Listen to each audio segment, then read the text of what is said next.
Hello, and welcome to another episode of Spooky Reviews from Spooky Ventures. My name is Gary Hill, and I'm both your host and reviewer. This is our 167th episode. I'm going to be looking at a Blu-ray release of a movie called The Last Video Store. Now, this movie is billed as a horror comedy. I don't think I agree with that. Sure, there are a few funny things, and it's not super dark and oppressive, but I just don't see the comedy label except for a few moments. What this movie really is a love letter to the world of video rental stores and vintage horror and other genres.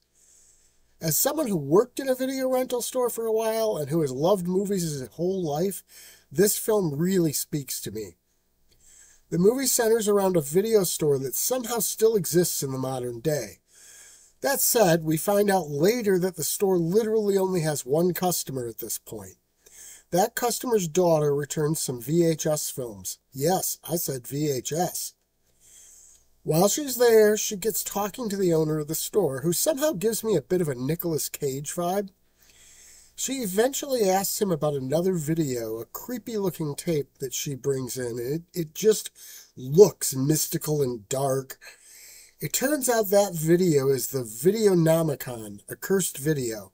Now, this is a silly little thing, but that name bugs me. I get that it's a variant on the Necronomicon, but Necronomicon pretty much means Book of the Dead, with the Nomicon part meaning book. So Videonomicon would be a book of video, not a book, not a video. I know it's a dumb thing to have a problem with, but I'm into words, so it means something. In any event, they put the video in to watch it, and that's when the trouble starts. Things from other movies start to enter the real world, and most of those are from horror films. They really nail some of the tropes and character stereotypes of the 1980s, along with some of the budget shortcuts that these movies took. The cast all put in solid performances. I say all, but there are really just 2 co-stars and a few supporting actors.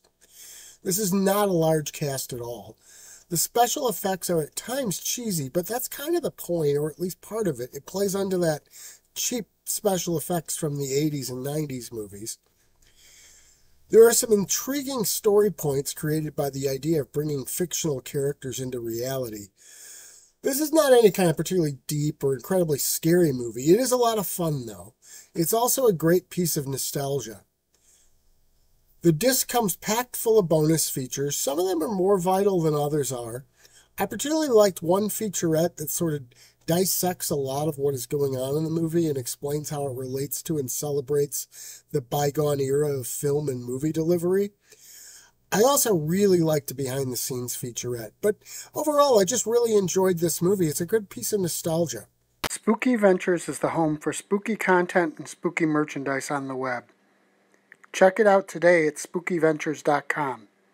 And remember, always keep it spooky.